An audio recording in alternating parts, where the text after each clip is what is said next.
Hello everyone, welcome to this video on electro-pneumatic implementation of continuous reciprocation of pneumatic cylinders. Continuous reciprocation of cylinders refers to the automatic, uninterrupted back and forth motion of piston inside a pneumatic cylinder. This is widely used in continuous automation applications like pressing, stamping, material handling, part delivery and so on in industrial scenarios. In this video, we will be looking into detail about implementing a continuous reciprocation circuit in an electro-pneumatic way.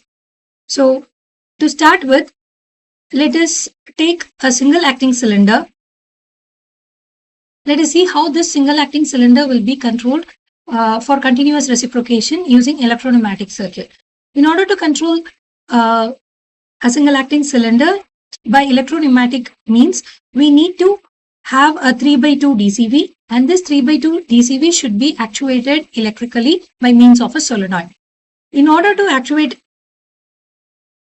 control this through electro-pneumatic circuit, the DCV should be a solenoid actuated DCV, for which we will configure this DCV into an electro-pneumatic DCV by double clicking on it and selecting a solenoid on both left and right actuation, thereby making this DCV a 3x2 double solenoid actuated DCV.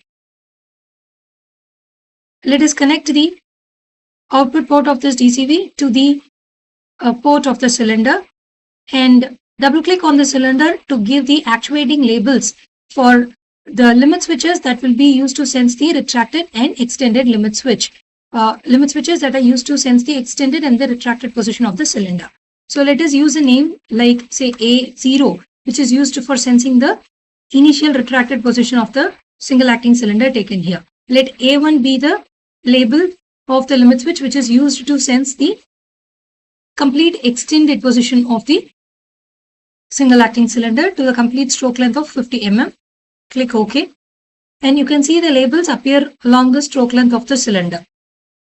And now let us connect a compressed air source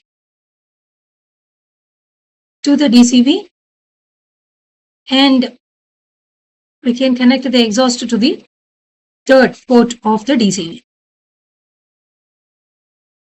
And in order to have when the physical circuit is actually implemented, the connection of electro-pneumatic circuit will happen through hardwired relay logic, where the components which are used in building the circuit will be connected with hard wires, hardwired relays, connections will be established, and the circuit will be built. But in simulation, the establishment of the connection between the corresponding components will happen through labeling. And so we need to basically give a label for the solenoids which actuates the left side and the right side of the DCV, and let us give some name like, can double click on the solenoid and give a label like solenoid A1 for the left side actuation and yes A2 for the right side actuation. And now these two labels basically corresponds to the labels of the solenoids of the main DCV which controls the actuation of the single acting cylinder. Every electro-pneumatic implementation of a fluid power circuit will consist of two parts. One is the pneumatic part of the circuit. The other is the electro-pneumatic relay logic or ladder logic diagram of the circuit. Whatever we have built so far here is the pneumatic part of the circuit, which consists of the pneumatic cylinder, the DCVs that control the flow into the cylinder, and the compressed air source. The other part of the circuit that is yet to be built is the ladder logic or the relay logic one, which has the electrical circuit connections that will actuate the cylinder. So this will basically include the power supply required for controlling the required for operating the electrical components, the switches, the start-stop buttons, the electrical sensor inputs, and the solenoid output that will be delivered to the DC. So now let us go into how do we build this relay logic for controlling this single acting cylinder for continuous reciprocation operation. As we scroll down in the library of components, we will find out the electropneumatic components that are required for building the relay logic circuit at the bottom. So we will start with picking a 24-volt power supply, and which will have a plus 24-volt terminal and a 0-volt terminal for electrical connection. All the electrical circuit or the relay logic circuit which controls the actuation of this DCV is to be connected between these lines or between these connections. To start with, let us have a push button switch which acts as a start switch. So let me label it as a start switch. So this push button make contact switch will act as a start switch which controls the start and stop of this continuous reciprocation circuit. The energy to this reciprocation circuit will be controlled through a relay. We will also have a push button stop switch, which is basically a normally closed switch. Thereby this allows electrical flow through it when the start switch is pressed, and it breaks the flow when the stop switch is pressed. And so let me label this switch as a stop switch, and let this be labeled as latch, and the relay which is labeled as latch here will help in latching the power source through the entire part of the circuit even if the momentary contact push button is released. I'll take a make contact switch, a normal make contact, or in other words it's a normally open switch, and I will label it as latch such that this switch will tend to hold the state of the relay which is named as latch. And the preliminary use of this relay called latch is used to control the supply going through the rest of the electropneumatic circuit that we are going to build. And so let me bypass the start switch with this make switch with the name latch. So let me explain this start stop logic with the simulation. So let me run the simulation now. You can see that by default there is no current flow happening because the circuit is open. There is an open switch here, there is an open switch here, and there will not be any flow. The moment the start switch is pressed, current flows through this start switch, and the stop switch is already closed, and it will tend to energize the relay called latch. The moment the relay is energized, the switch associated with this latch, with this relay, will close. So it's a normally open switch. As it is energized, it becomes closed now.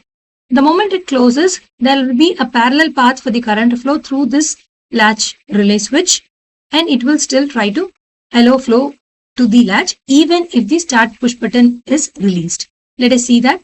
The moment I press the start switch, you can see that the latch is energized, and now if I stop actuating the push button, this is basically a momentary push button. So if I release the actuation of this push button, the energy to the current through the relay latch is still ensured because there is a parallel connection happening from the power supply to the latch. And now whenever I want to stop or de-energize the latch, I can simply press the stop switch. Pressing the stop switch will make the circuit open here, thereby de-energizing the relay. As the relay de-energizes, the switch associated with this relay will also open. As this opens, the power supply, the bypass power supply is also cut. So this is called as a universal start-stop handle in electropneumatic circuit.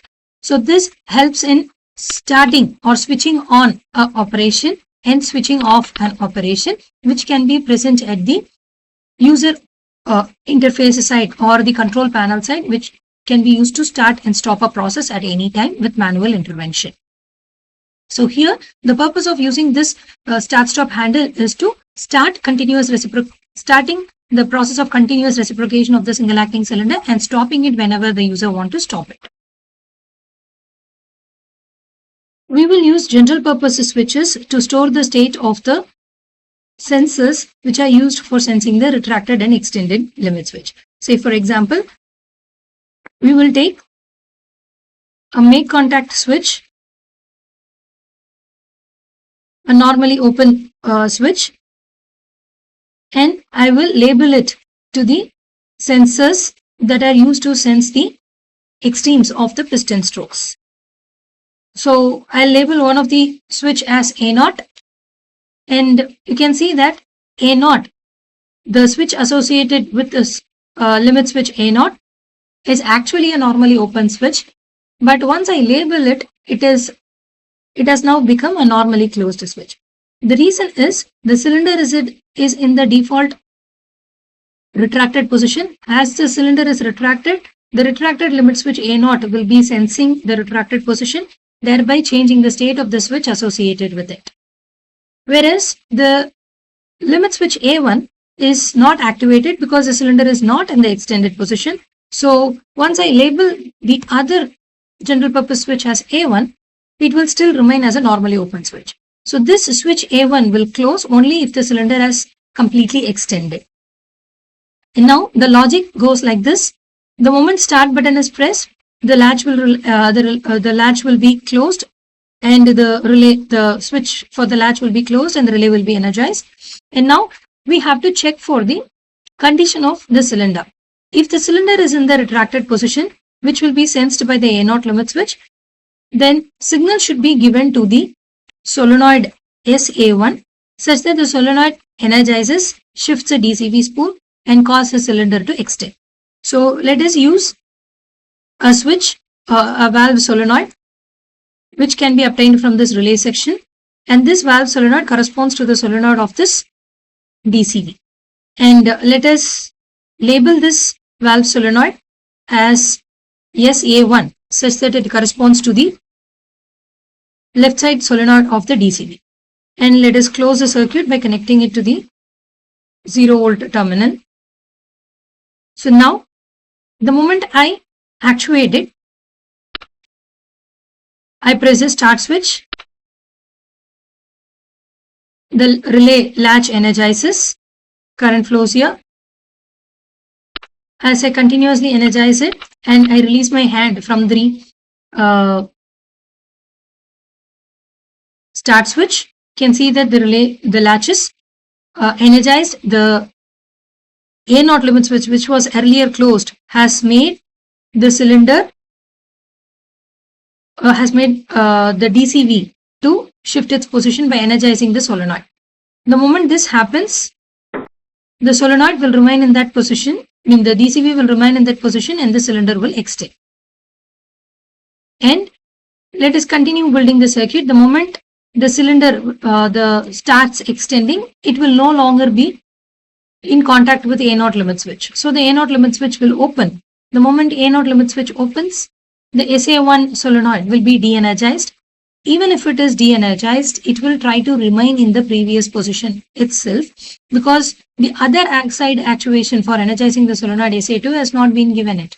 So just like a double pilot actuated DCV, the double solenoid actuated DCV will also act as a memory valve where it tries to retain the previously held position even if the actuating signal is cut off.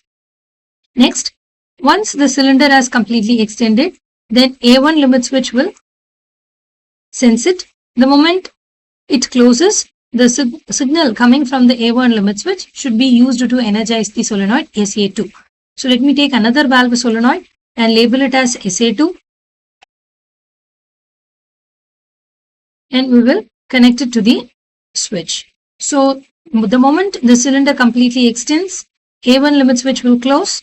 As A1 limit switch close, current flows through latch and it will energize SA2. As SA2 energizes, the left side actuation, the right side actuation of the DCV will be in place, and thereby it connects the port of the cylinder to the exhaust. Thereby all the air that is occupied in the cap end of the cylinder will go back to the exhaust.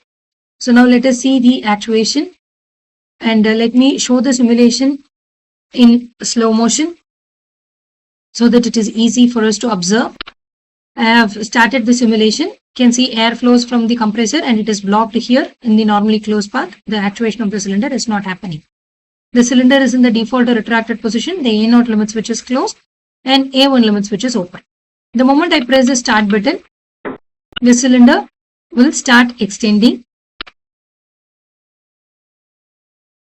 and After it has extended, A1 closes and it will energize SA2, which will cause the DCB to shift its position and cause the cylinder to retract. So in this way,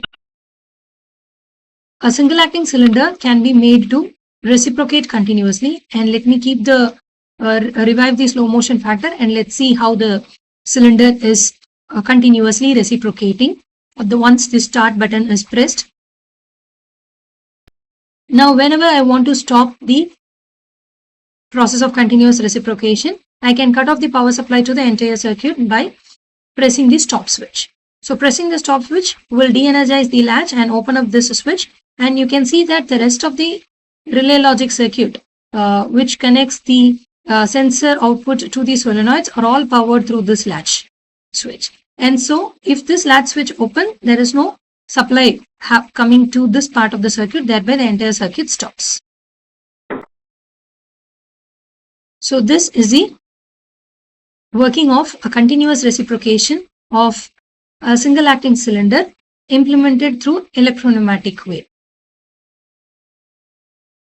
Let us now implement a continuous reciprocation of a double acting cylinder in an electro-pneumatic way, for which the only difference that we will require is we need to have a double acting cylinder which is to be controlled by a 5/2 DCB. The rest of the relay logic circuit remains the same for a continuous reciprocation of a double acting cylinder. So let us take a double acting cylinder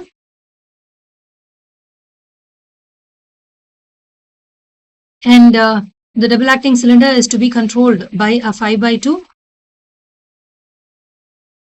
a double solenoid actuated DCB. So let me connect the cylinder ports to the DCB ports and double click on it and choose solenoid for both the left and right side actuation. And so now the DCB is a 5/2 double solenoid actuated DCB.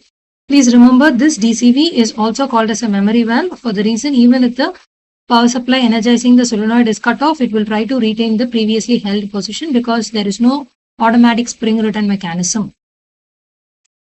And let us give labels for these solenoids, and let me label it as SB1 for the left side actuation and SB2 for the right side actuation. And the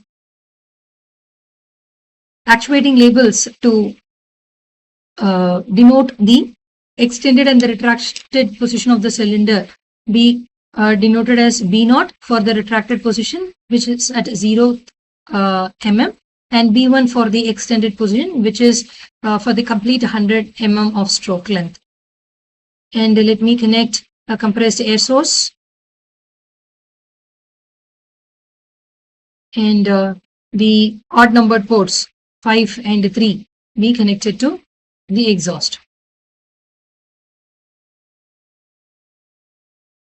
Once this is done, we can build the electro-pneumatic circuit.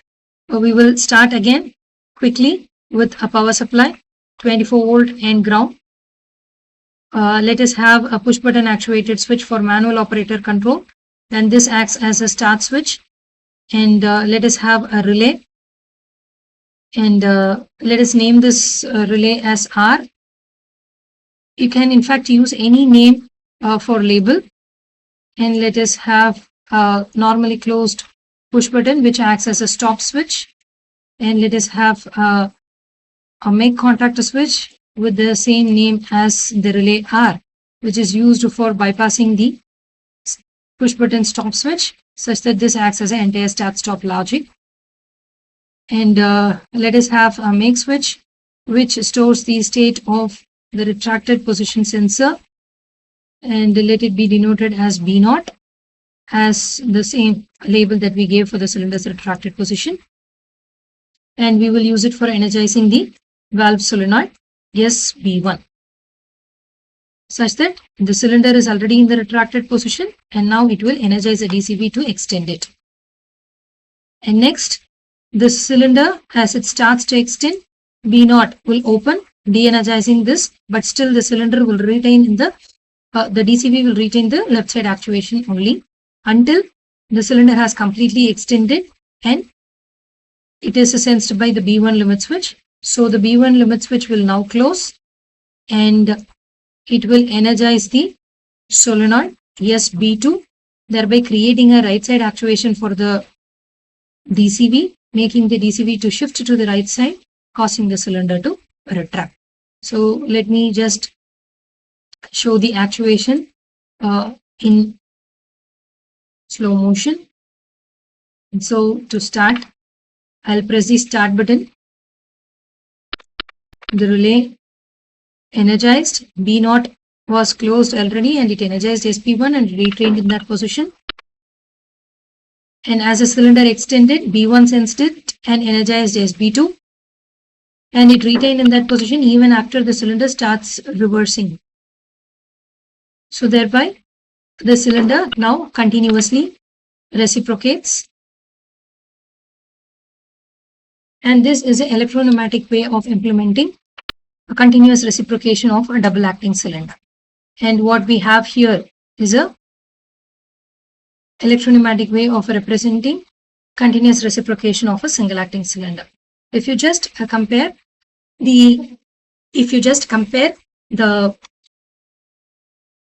electropneumatic relay logic diagram of both the circuit remains the same and there is no much difference except for the pneumatic part where the double acting cylinder and the single acting cylinder are to be controlled by a 5x2 and a 3x2 double solenoid actuated DCV respectively.